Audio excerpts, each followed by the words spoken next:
And we are live.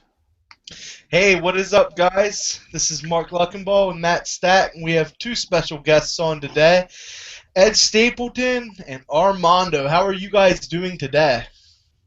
Doing well. Good. Same here. Same here. Just getting ready to start. Chilling like a Awesome. villain. Awesome. We know, Matt. We know how you're doing already. Named Bob Dylan on penicillin. That's terrible, man. It is bad. You know, we hope he says this type of stuff to get like courtesy laughs. People are like, "Oh yeah, that was good," but really, it's just terrible stuff. So let's just forget that ever happened. Just like our first episode, and today we want to talk a lot about a couple things. Positioning, first off. Ed and Armando are both big positioners, if that's a thing.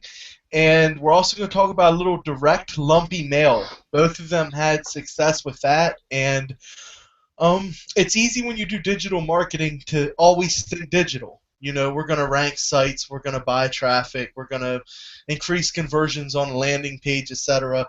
You know, but stuff like direct lumpy mail and just that creative. Sorry about that. My son's crashing my office for a few minutes, so. Sorry about that. I had to give him the shh. But we have the direct lumpy mail. You know, the creative offline stuff can really really drum up some sales. So, which one of you guys want to start? Where do you want? Do you want to start with direct lumpy mail? I like direct lumpy mail. Sure. Ask a question though. Okay. Let's get lumpy, gentlemen. Yeah. When you guys prospect, where do you find your list? Do you just do local? Is that more for national stuff, or where have you found the best success with it? You could do it one of two ways. You could either target a very hyper-specific list. Say you wanted a chiropractor in your county. You build a list of, say, the 20 chiropractic offices in your county and hit them with sequential lumpy mail every week until you sign up a new chiropractic client. Or the other way is you can start cutting out ads and build a list or a database of companies in your local area that are actively spending money on advertising.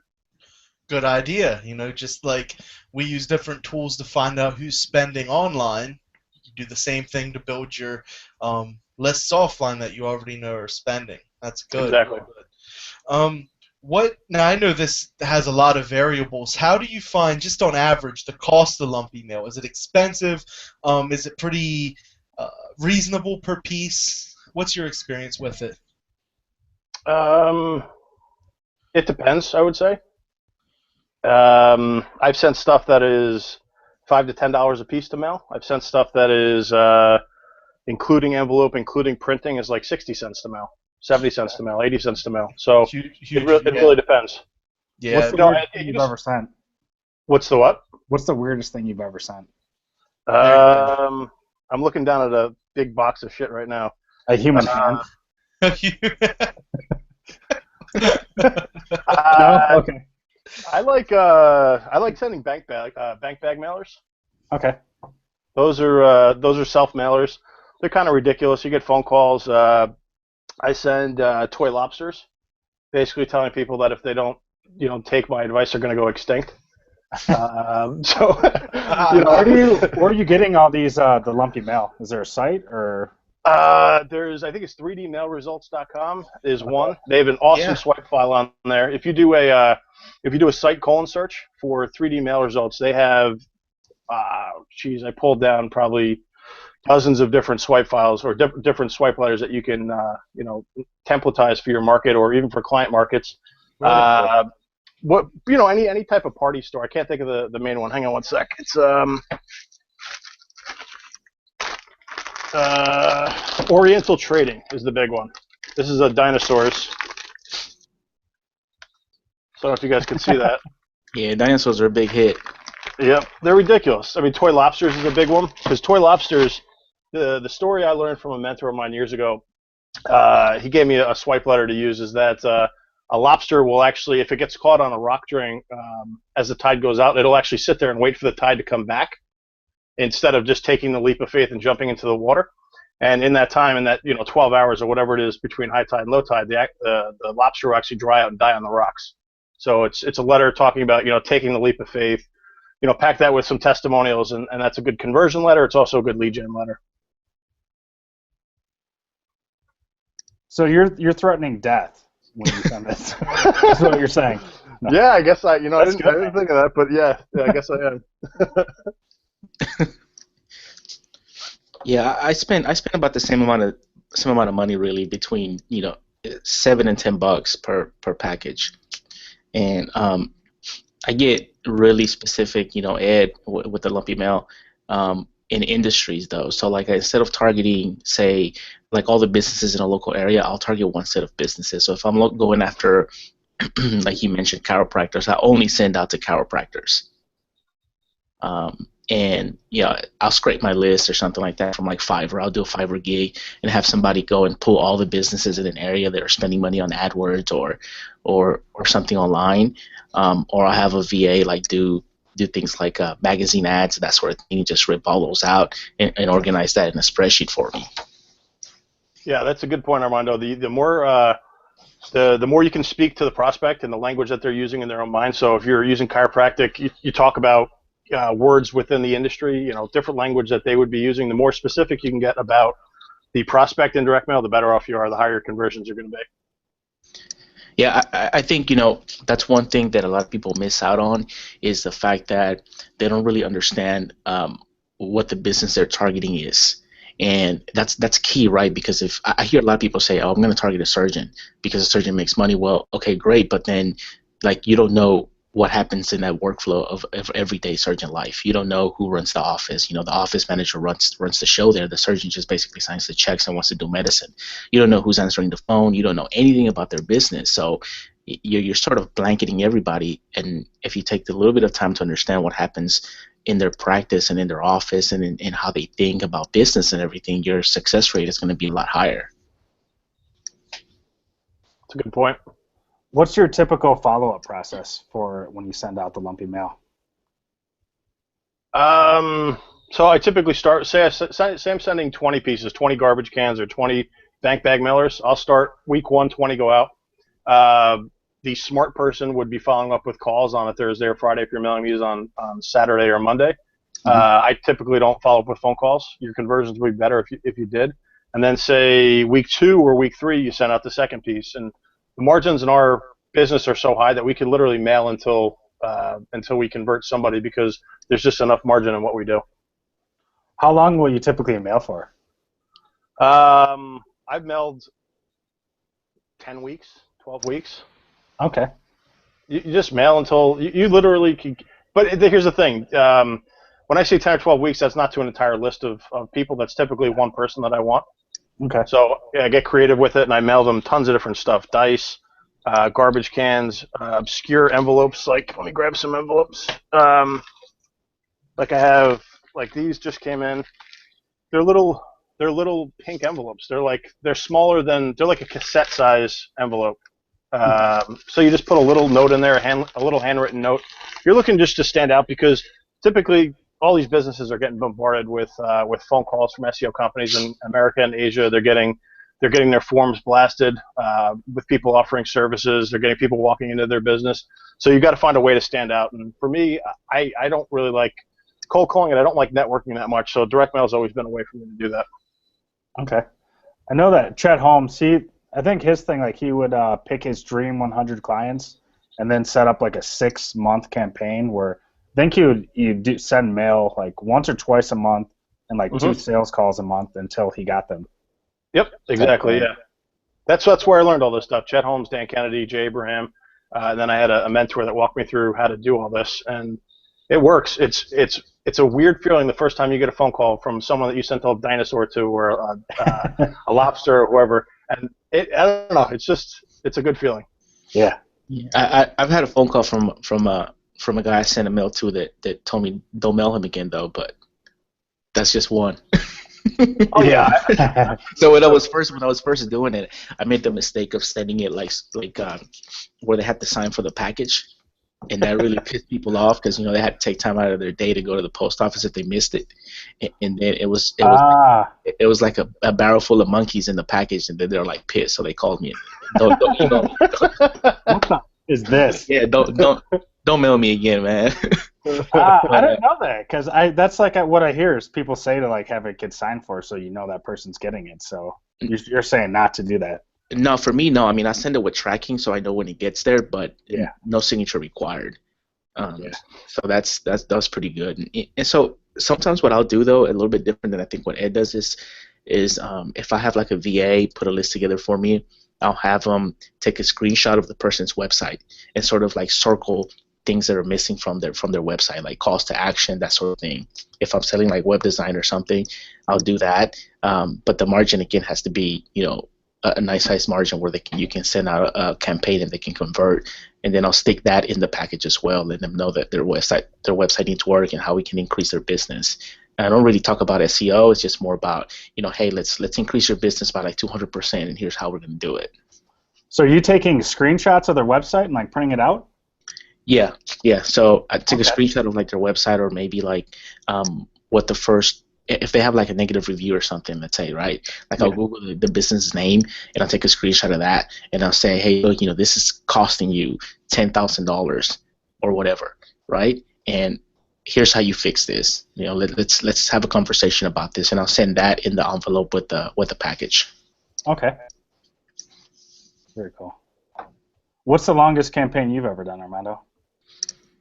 The longest one I've done has been like 7 weeks, I think. Okay.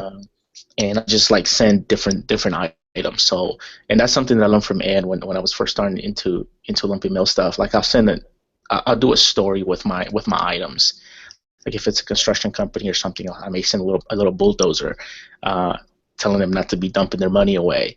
And then if I don't get a response, the next item will be a shovel, and then so forth and so forth, and until I eventually either land them or they call me and say, don't mail me again, or I know that it might be like going cold, and I'll just move on to the next person. Mm-hmm. Do you guys ever do like pretty big size companies for this? Yeah. I mean, I guess it's relative. I mean, the first dinosaur lead I got was a $30 million electrical company, which wow. that blew my mind. Mm-hmm. And I went in and met with the company. The guy had the dinosaur on the desk. He had the lobster on the desk. It's a very weird feeling, but it was pretty awesome. Are you just targeting like the president, or how are you figuring out who's the decision maker? Usually just Manta or Info USA. Just a lot of digging. If it's a company I really want to work with, just do normal creepy stalker searches on Google. Oh, I do that all the time anyway. So there we go. You'll find them. And sometimes you get like a false positive. You'll find the admin's name that set up the Manta listing. Just do some double checks and you'll find it. If you want to work with them bad enough, find the guy's name or girl's name. What do you think like the easy? If someone wanted to do lumpy mail tomorrow, what would be the easiest way to go about it? How new are they in the business? Do they have an existing business, or are they brand new? Just brand new. I'd say start ripping out ads. Ads. Yeah, start targeting people that are actually spending money. Unless like you're like Armando's situation. Armando had a deep industry knowledge previously, so he had the ability to go into a different niche right away and be able to speak their language. So I guess it's I don't have one simple answer. I guess it really depends on your experience level and what niches you've worked in previously, what kind of jobs you've had. Yeah, I think if you're like Ed said, if you're in an industry and your background is in a certain industry, and go into that, because you already know the language, you already know how to speak to them, and there's a certain trust factor that you understand the business and you can grow it. That was the difference with me with healthcare. It's like I came from that background, so I knew exactly what was happening behind the scenes and the practices and everything and what they were interested in, as opposed to somebody who's brand new to that world. They'd have a steep learning curve in it, where I can just speak to somebody and tell them exactly what they needed to know to learn their business. But yeah, like Ed said, start ripping out ads from magazines and go after people who don't be afraid to go after large guys. We're obviously not targeting pizza shops with these mail services that we're doing. There's no margin for that. But if you target a big enough company, you only need one big enough company to make your entire campaign worth it. Oh yeah, absolutely. Yeah. Month one, you should be ROI positive. So just think about it. Think about it beforehand. If you're going to be targeting people that you're going to look to charge $300 a month. Does it make sense? But if you're charging 500, 1,000, 5,000 a month, then then obviously the metrics will work. Mm-hmm. Do you guys have any advice on getting past a gatekeeper to talk to a decision maker if you're trying to follow up? I'll be honest, man. I'm weak at that. I don't make those follow-up calls. Mm-hmm. So I'm not your guy to talk to there. Yeah, I don't even talk to them. I just want to talk to the guy who's making the decisions, and I'll do that through either email or I'll try to find a phone number somewhere. I do use a lot of Info USA, and that's a paid service, but a lot of times just by doing a simple Google search, you can find out who these guys are. Sometimes what I'll do is, like, if I have to do a follow-up phone call, and I rarely do it because most of the time it's just email driven, I'll go and I will call them and I'll say, hey, I want to speak to Mark about something that I've sent him in the mail, and I never really address anybody by Mr. or Doctor or any of that. To me, they're just equals, and you have to sort of go in there, in my experience, with sort of a certain assertivity. If you're assertive with what you're doing, then they're not going to question you. If you're just backtrack, then they will. So there's times where I've called and I'm like, hey, I need to speak to Mark. If somebody answers the phone, let's just say it's Lucy. I'll say, hey, Lucy, this is Armando. I need to speak to Mark. And at that point, they're like, crap. Have I spoken to this guy before and I just don't remember? Yeah. Sometimes they'll patch you right through. Sometimes they'll just say, they're not available or something. But I just find to be very short and sweet and direct if you're going to do it, even though I don't do it that much. Most of my stuff just involves email. Mm-hmm. What other prospecting methods have you guys used besides direct mail? Websites that are SEO'd to rank well and then drive leads. Also YouTube videos for client lead gen stuff. I'd say those are my two biggest ones. Other than that, some going to different conferences and networking. I don't go to chamber events or anything like that, but I go to more a marketing event in a local area or a internet marketing event or an event that a quote unquote guru is putting on in a given market. That's where I've picked up clients before in the past. Okay. Yeah, I like to target people who already have clients. So a lot of times what I'll do is I will target a business consultant who I know is already working and has clients, and I'll make a deal with that person, and they will deal with the client, with their clients. They'll bring them to me, and we'll work out a percentage of the sale or something like that.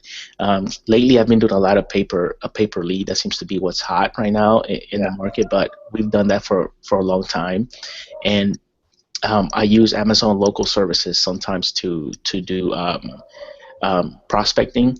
So Amazon just launched those local Amazon home services where you can find contractors and stuff, and that's a little mini gold mine, because you can go on there, you can look for somebody let's say sprinkler repair, and it gives you the person's name, sometimes their email address and phone number, and oftentimes their web address and everything, and it's the person who you need to speak to.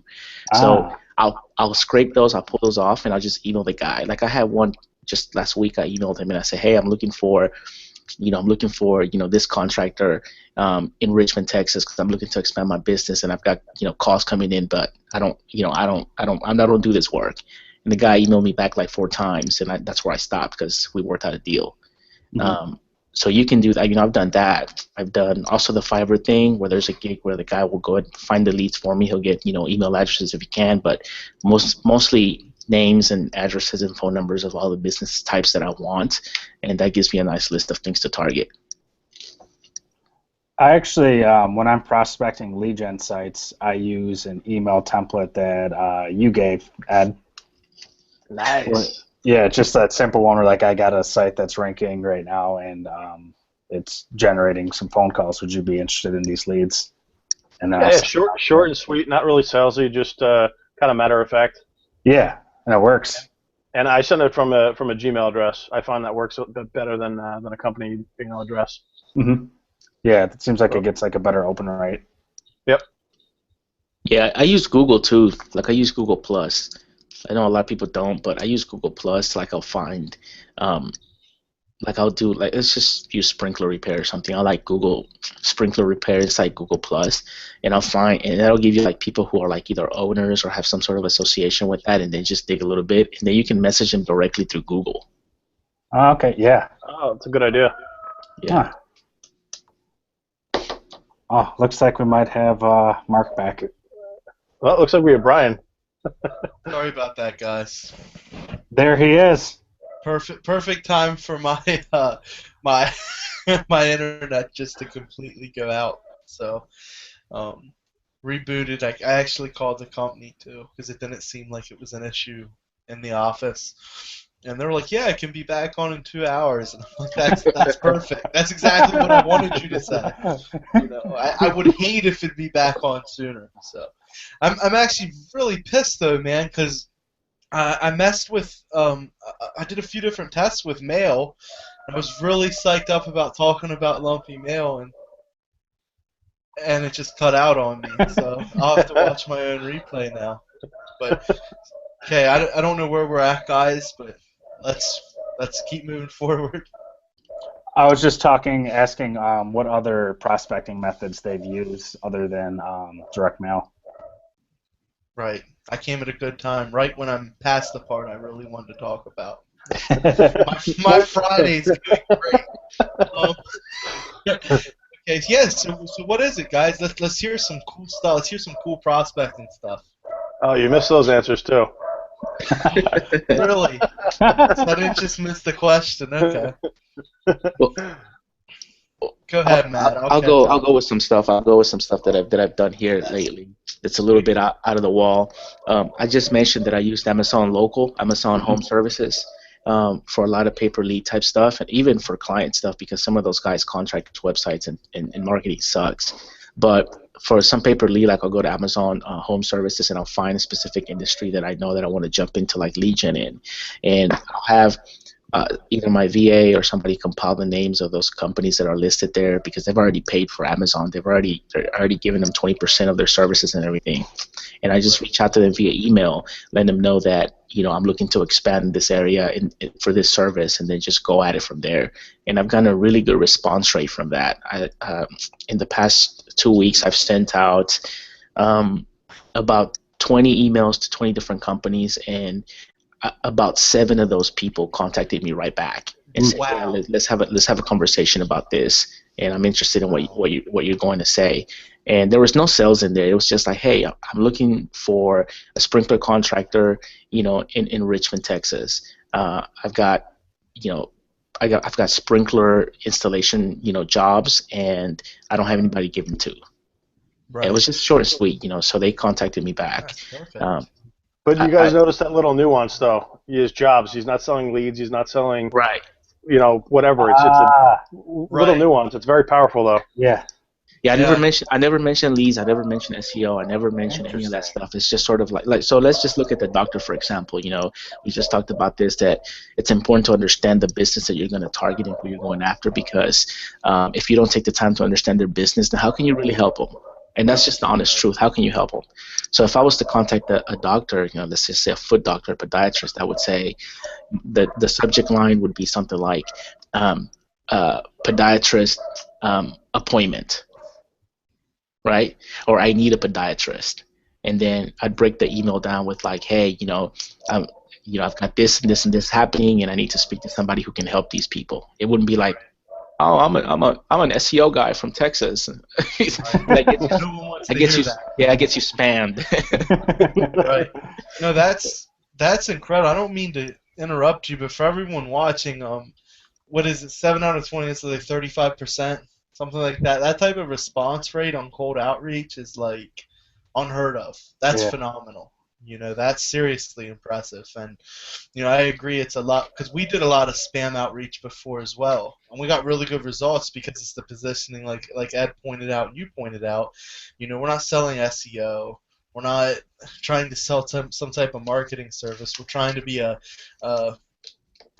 intermediary to give them more jobs. That's what they want at the end of the day. So, yeah, I didn't mean to interrupt, but that's an incredible number. 7 out of 20 is like, wow. And they're already spending money, so they're established somewhat in their business. If they're already spending for more jobs to increase their bottom line, that's perfect, man. Really good stuff there.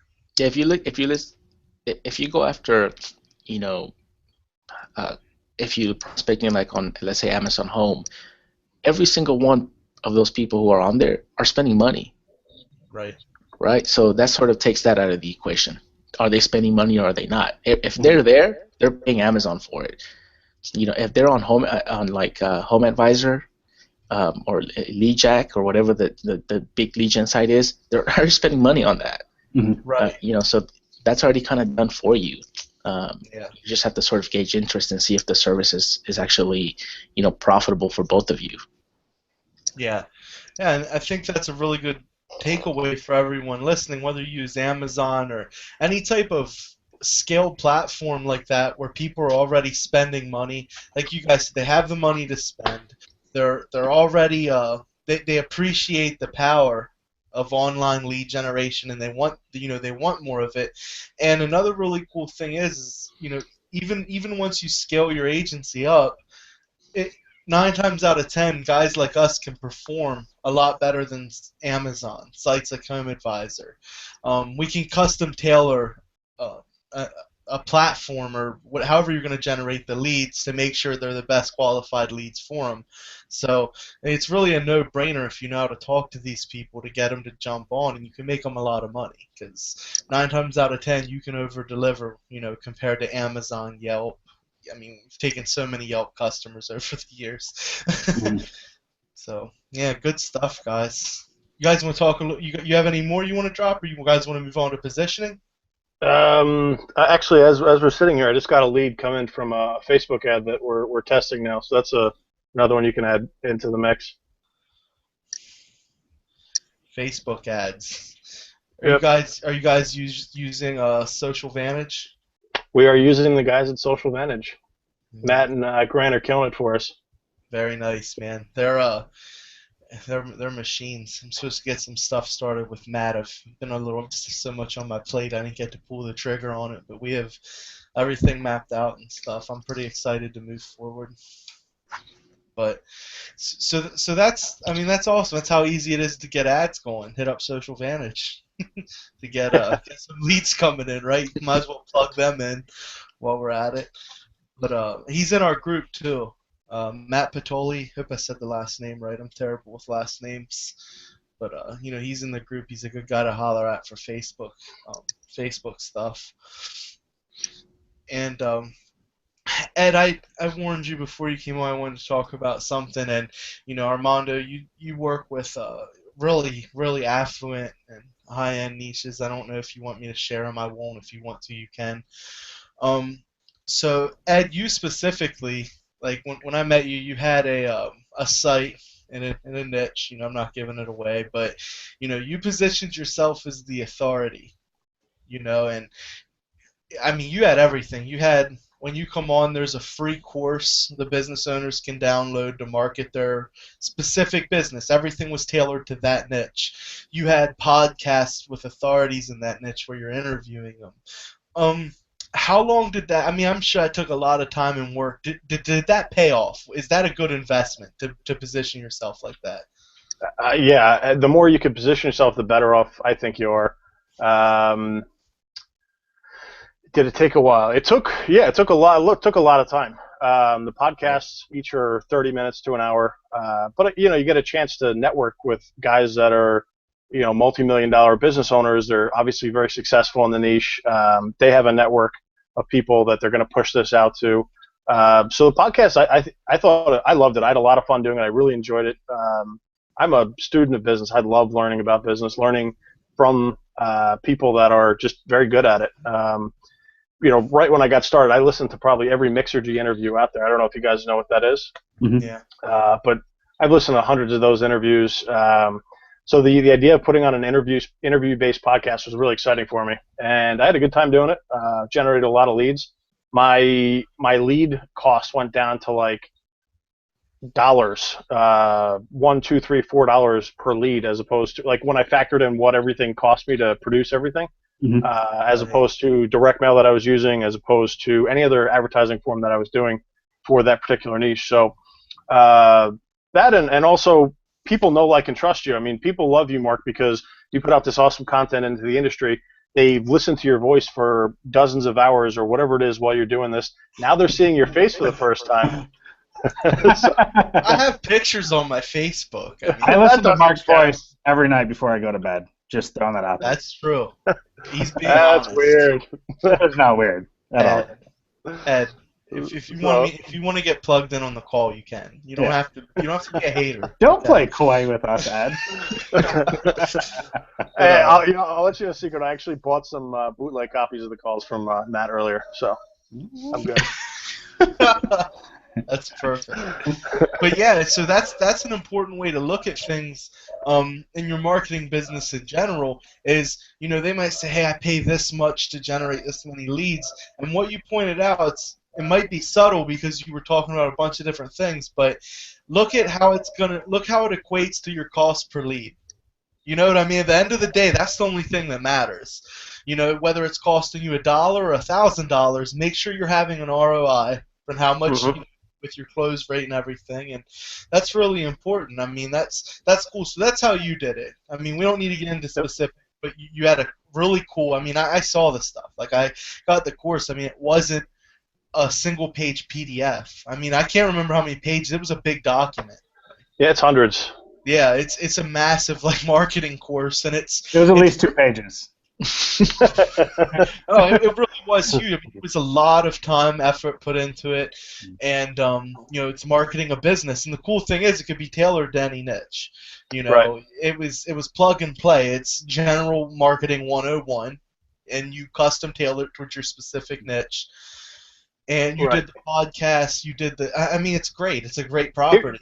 Here's 2 things I could say about positioning. No one's going to make you an authority, or I should say, no one's going to call you up and say, hey, do you want to be authority in your niche? You've got to go out there and basically push yourself into that position. Yeah. And you can only push yourself so far without the other people in there saying that you're the authority. So how do you do that? You interview them, get draft off of their brand recognition, their name recognition, and all of a sudden you're associated with celebrities within your industry, because every industry has their celebrities that speak at conferences, that are in the magazines, all that hoopla. And the same goes, so let's say you wanted to do it in just Hanover, Pennsylvania. You go out and pick the 10 best business owners in that market, start interviewing them, push it out to the local paper, local magazines, and all of a sudden Mark is now associated with the big dogs of Hanover business. And if you want to do a local podcast, I think it's a great idea. Yeah, no, that's a gold nugget, man, for sure. And one other thing I do want to point out, people, don't ever think that your niche doesn't have a superstar and there's not room for another. I remember Ed, you know the guy, the locksmith guy?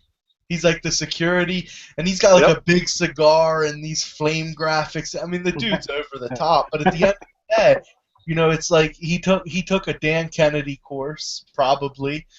He read up on some good copy, and he knows a little bit about marketing, and he became the superstar in this niche. The same thing you did in a different one.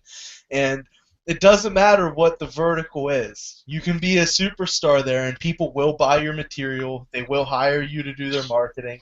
So don't cut yourself short. I appreciate you sharing that, Ed. Armando, you work. If you want to share, you can. I don't share people's verticals. That's bad business. But if you want to, you can. You work with some really high-end stuff. Do you want to talk about positioning for a couple of minutes? Yeah. And I mean, I don't mind sharing that. I'll share. You know, I work with private aviation companies. That's big. That's real big. And you know, I'll tell you, when I first got into that, it hasn't been that long, you know, since I've been working with these guys. But I remember talking to Ed, and I told him, hey, I think I'm going to go after this industry. And I think I'm going to become the guy to go to for this industry.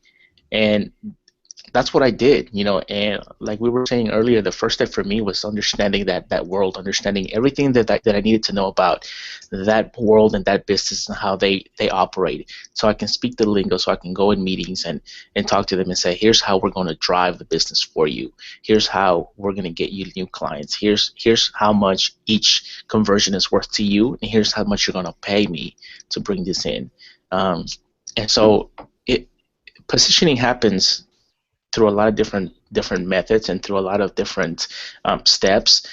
But for me, what I learned in that space was, if I'm gonna be the guy who's gonna go after these people, I better damn sure understand their business, and I better be sure that I understand their lingo, because it's not small potatoes.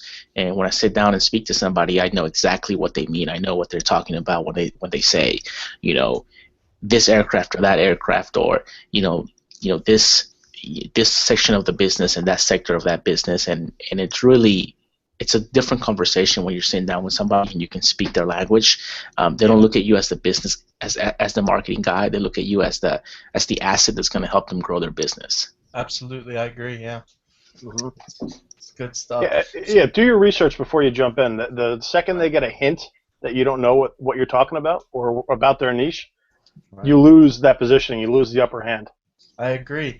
Yeah, and here's the thing: you can sell marketing services, tons of different verticals, tons of different niches. It doesn't matter.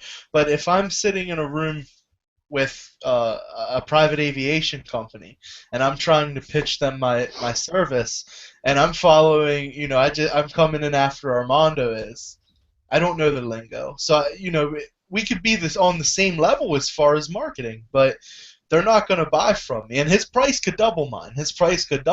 He's going to leave with a deal because he has that authoritative positioning. He knows their business. He knows the behaviors of their customers. He knows that stuff. I don't. So it's important. It's really big stuff.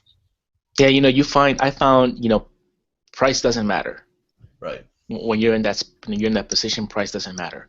And there's some companies that I'm working with in that space right now that are that I'm doing a full blown out digital marketing campaign for them, including reputation management, etc. There's others that I've done and I've said, okay, look, let's agree to, I'll assume the responsibility here.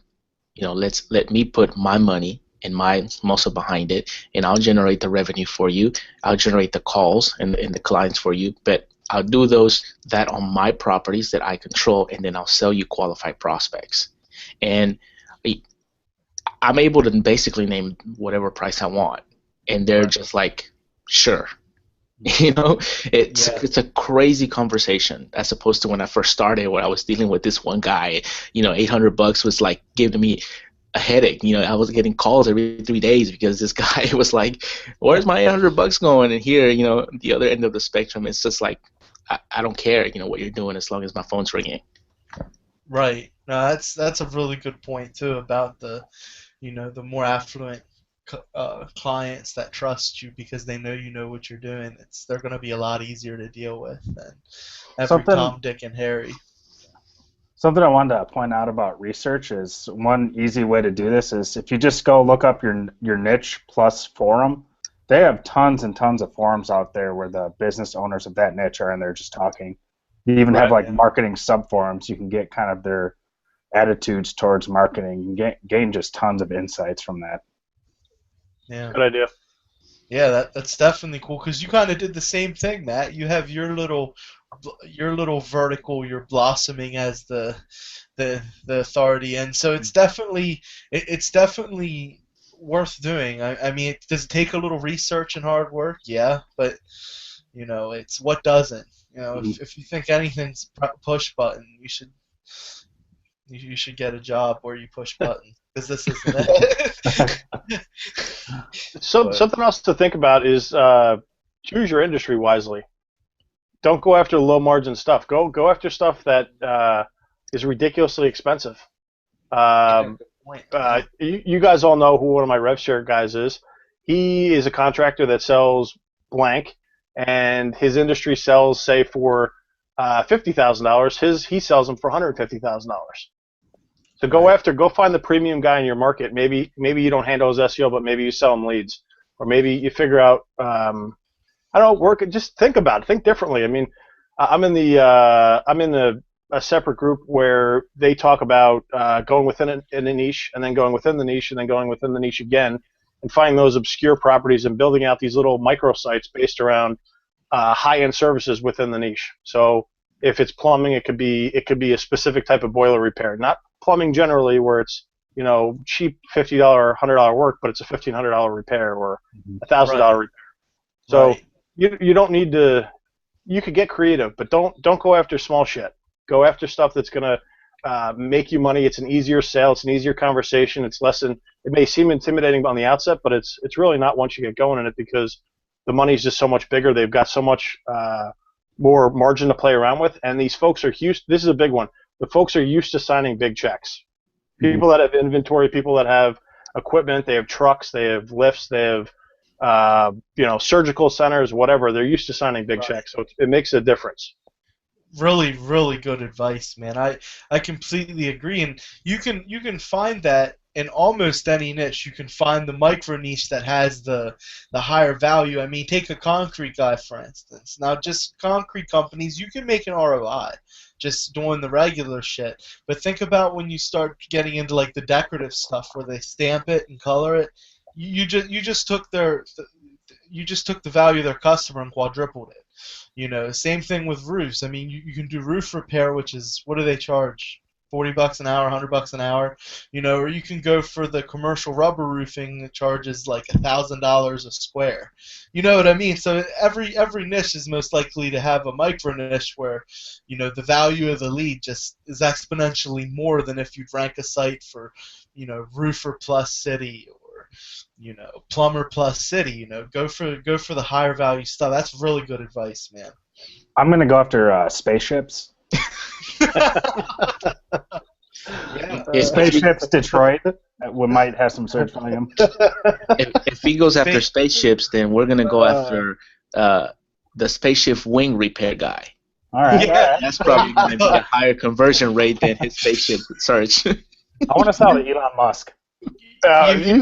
You say that, but I'm actually working with somebody that it's a friend of mine that owns a company that contracts with NASA and defense contractors and does that kind of shit.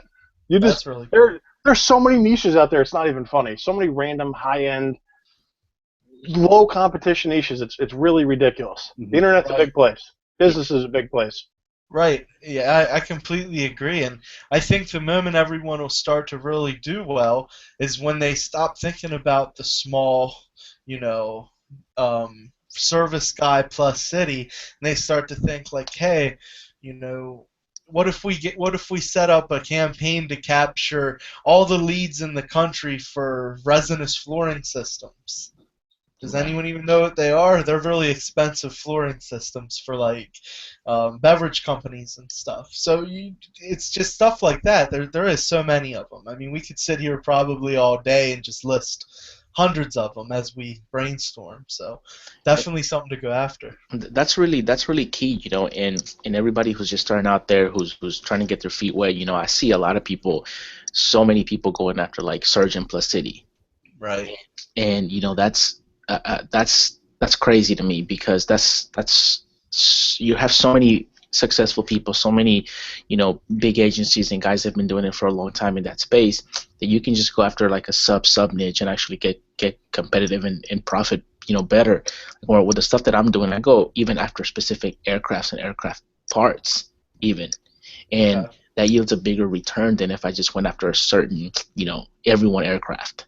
Mm-hmm. Right. I had a friend of mine a few years back who, this is gonna sound crazy, but the guy, he was selling, I don't know if you guys know what resistors are.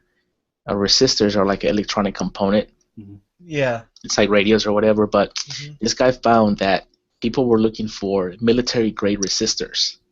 They weren't easy to find, and there was a lot of people looking for those, and he was selling those. The value of a resistor, I mean, you can buy them for pennies, a nickel, 10 cents or whatever, but he was selling his military grade resistors for upwards of $5 a piece, and he was like making ridiculous amount of money, because that's all he was going after was military grade resistors.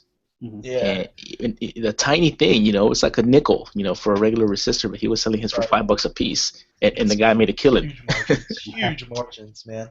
That's awesome. So yeah, I mean, a huge takeaway is to send lumpy mail and go after really, really high-end niches that no one else is targeting. That's a recipe for success. I mean, I know it's funny the way I put it, but I mean, right there, you could really land a deal of a lifetime doing something like that. Educate yourself on a vertical where people just aren't thinking. Not an SEO niche. If you can see it in like a PDF, download the top 100 best SEO niches. That's cool. Listen, that's helpful. It really is. I love when people put stuff like that out. But considering 100,000 people downloaded that, you might have a little competition. I mean, Rhinoplasty Plano. and that's a famous one, man. You know what? You know what? After Becker showed that site, I bet surgeons hate Becker. I'm not. Surgeons hate him. It's like so many cold little ads. That's it. He's responsible for hundreds of thousands of cold calls to their office. Man. But just like you guys were pointing out, you know, who makes the surgical equipment? Or yeah, he actually is a great example. The mechanical arm company, the automation company. Yeah, he did. Yeah, you know, that's the kind of stuff you got to think about. That's wicked. Yeah. Mm-hmm. Yeah, the automation companies is killer. I was working with a client that did just manufacture one specific piece of the Da Vinci robot. That's a surgical robot, and they only manufactured one special arm, one special like piece of a probe that's used for one specific surgery. Mm-hmm. But that probe was like $1.5 million. Oh wow! You don't need to sell too many. You don't need to bring too many of those leads to the table per year to make a shitload of money. No, you don't. No, you don't. No, you don't. It's a really good point, man. Stuff like that, just that creativity. You know, even in it's the creative mind that's always going to get ahead, and you know, that's really awesome, guys. That's good advice the whole way around. I'm so mad I missed like 20 minutes of this. I'm going to definitely catch my own replay. You're grounded. Oh, so disappointed. But, I mean, guys, anything else you want to add? I don't want to. I mean, we could sit here and do this all day, I can tell. But, you know, it is Friday. I have some stuff I need to wrap up. I know you guys do too. Is there anything else, any parting words besides just research the heck out of something that not everyone else is doing? And just go for it. Educate yourself. Be creative when reaching out. Add value. Don't say, hi, I've researched your niche and I'm educated about it, and I want to do SEO for your website now. It's like, hey, I want to partner with you. I want to be an asset to your business. You know, the value up front proposition. You know, be the LCT. Be the local client takeover of the automation niche where you give them the value first. My only advice would be I pulled this off the shelf to show you guys. My favorite book on positioning. I don't know if you guys could see that. Winning Through Intimidation. Oh my gosh! Get the old book. Get the book from the 70s. Don't get the newer version. This book is the shit. It's not about winning through physical intimidation. It's basically how to fight through your own internal intimidation. From a guy, Robert Ringer, that is sold hundreds of millions of dollars worth of commercial real estate, and the guy is just a stud, and he teaches you about every type of person you're going to deal with in business situations, and knowing that information ahead of time is going to be able to help you strategize how you deal with them. If they're full of shit, if they're just trying to negotiate lower, if the deal's never going to go through. I mean, this guy, the book is excellent, and I think it's highly underrated, and I would definitely read it if you need help with positioning or just putting yourself out there. So is that like personality types, how to deal with? Yes, but it also goes a step further. It goes. I mean, the guy's awesome. It's a really, really good book. I'm gonna pick that up. My client actually got me this, and whenever we come back from a deal, like it's my rev share guy, so I go to a lot of deals with him just to kind of see the conversations that are going on between, so that I can have a better idea of where I need to be ranking the site, what other content we need on the site. He bought this for me, and every time we leave a meeting, we always go, okay, that was this kind of guy. Did you see the move he pulled here? Did you see this? This is what we think is going to happen, and we're constantly strategizing about what we think is going to happen with this deal or whatever deal we're talking about. But this book is the shit. Very cool, man. Thank you. What's the name of that again? Winning It's called Through Intimidation. Yeah, by Robert Ringer. Get the old ass book from. You can 70s. see that. Yeah, the 70s. Don't get the newer one. It's Is old that as what it'll shit. say? Is the old ass book from the 70s? Like in the description? It's in the tagline. Will that be in the Kindle description? Hey, got this It might be. copy. But no, that's perfect, man. So yeah, if anyone wants to connect with Ed, he's in our group, of course. He also partnered with our very own Robert, the pay-per-click guy. You guys have Clicks Geek, which is a pretty cool name. And Thank you. We can thank Robert for that. really, Yeah, really. I'm embarrassed to say what the other name could have been. Oh yeah, we don't need to do that. We don't ever need to talk about what other names could have been, do we, Matt? Sometimes I make bad calls with names too. Yeah, Mark, what was your first suggestion of this group? So Armando, also, you can check out some of his stuff on Lion's Eel. That's a cool digital marketing community as well. Lots of value on that blog. Don't really know the guy, but I've seen him around, and I do, he seems like a good kid, and it seems like they have good content over there. I know you did some stuff over there, Armando, and you're in our group as well. So these are both two powerhouses for sure. I talk to Ed a lot. He and I are like BFFs. So.